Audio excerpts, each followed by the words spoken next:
Okay, hey, here is part 3 of this minor pentatonic thing we're doing, learning the different positions or the different boxes in the neck. For this example, we're using G minor pentatonic, and in the previous two, we did the first position, which was starting on the F, so.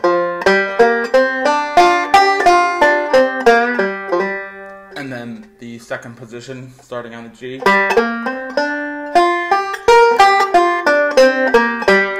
Then the next one, the one we're going to talk about now, is the third position or the third box, and it starts on the B flat, and you're going to start it with your middle finger on the 4th string at the 8th fret, the B flat note. So we're going to get B flat, C, 8, 10, then we're going to move up to the 3rd string and get D and F, so that's 7 and 10, so 8, 10, 7, 10.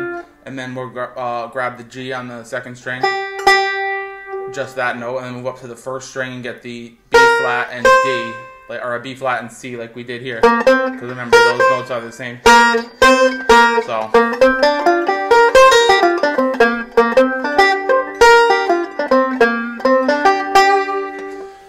This one's probably the trickiest one to finger.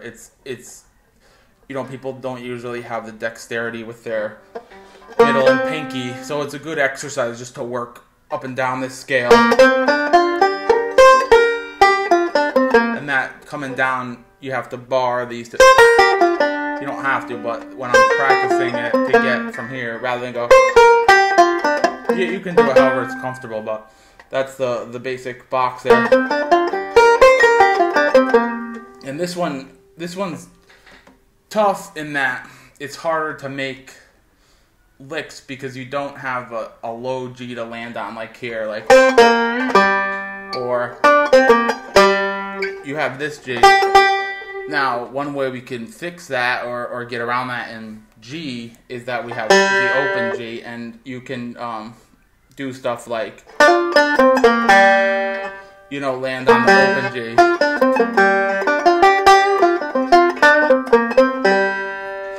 So you can also, there's cool chord shapes, like I talked about, finding chord shapes inside the pentatonic scale, and the G minor is right here.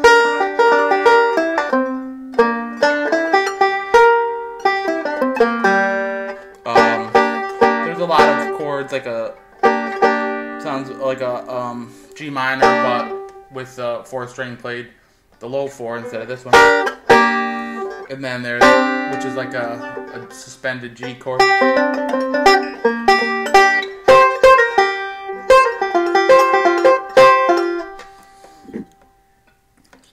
So mess around with rolling over the shapes, because that helps you. When you're improvising, it's good to have something to roll back, to fall back on, to roll when you're you don't want to just be barraging people with a flurry of like single string notes. Sometimes it's cool to hang out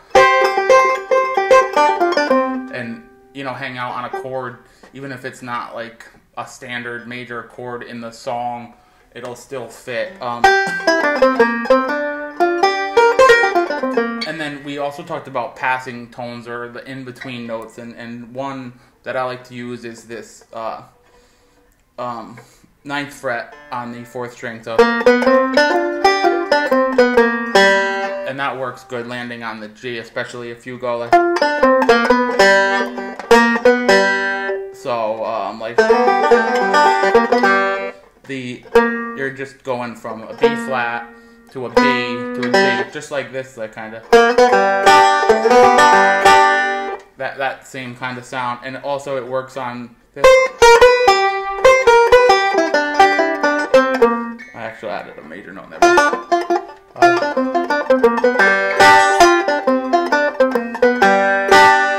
So now you've got from 3 to 5 this box. So all the way up, and then this box, which goes from 7 to 8, or 5 to 8 rather. And then this box, which I like to think of it as 7 to 10, even though you start here on the 8th fret, but like the outer limit notes. So we have a 7 here and a 10 up here, and those are the lowest and highest.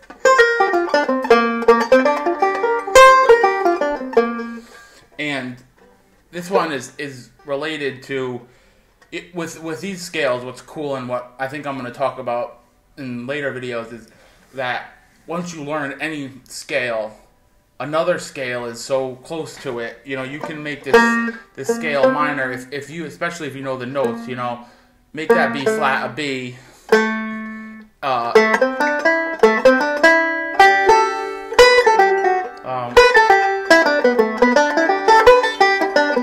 You have basically a major pentatonic scale.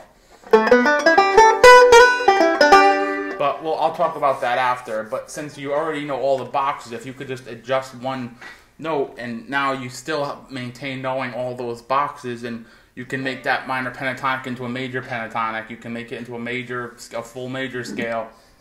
You can make it. You can do a lot of things with it. This one is cool when you're doing things like up the neck.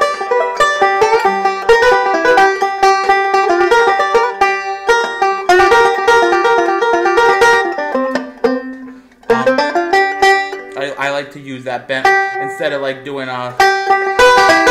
you can get that instead of hitting that E there before the G, you can put the F there and it sounds a little more bluesy. So get rid of these B's like that, or you can even leave it.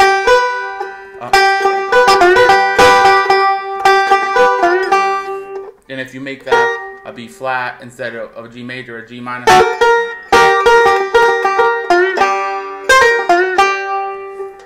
So, like I mentioned before, the best thing to do is just find a blues track, a slow one in G, and just play. Make mistakes, find little cool things, remember the cool things, forget the bad things, and just play.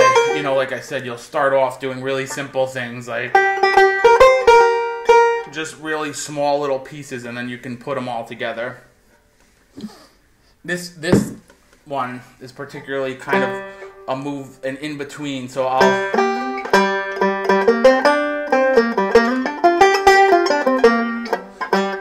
now you can see I'm connecting these two. So that's just the two we worked on, the one before. And then I'll use this to change positions.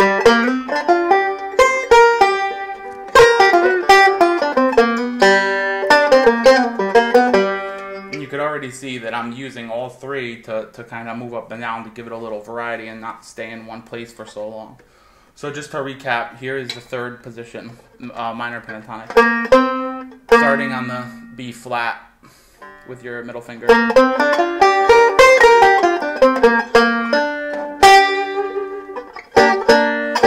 So those will work over minor chords, over an E minor, Foggy Mountain Breakdown, any bluesy kind of song you can use it in. I wouldn't like play consistent minor pentatonic blues stuff in a song like 9 Pound Hammer, but you definitely can flavor it with that. But there it is. And one of the things I've been working on for the past couple of years probably is playing single string style with 3 fingers. And 2 reasons. I think it makes you more fluid in playing, and you can play a little less choppy, in my experience at least. And the other more important reason I think is that it's not as jarring to change from Scruggs to melodic to single string. Your hand, if you think of them all as the same thing, you know, you're playing kind of rolls when you play the single string, whether it's thumb, index, thumb, middle, or a forward roll, thumb, index, middle. And then when you're playing, you don't have to stop and say, all right, now I'm switching to single string. Your fingers are just like, all right, I'm just playing rolls on one string. So you can work on that too, kind of simultaneously. There's a lot of exercises online. You can check out Pierce Music on the Hangout, has some really good exercises, and he's really actually a great player who's devoted a lot of time to that. So I'm running out of time, so I'll see you next time. Hope it helps.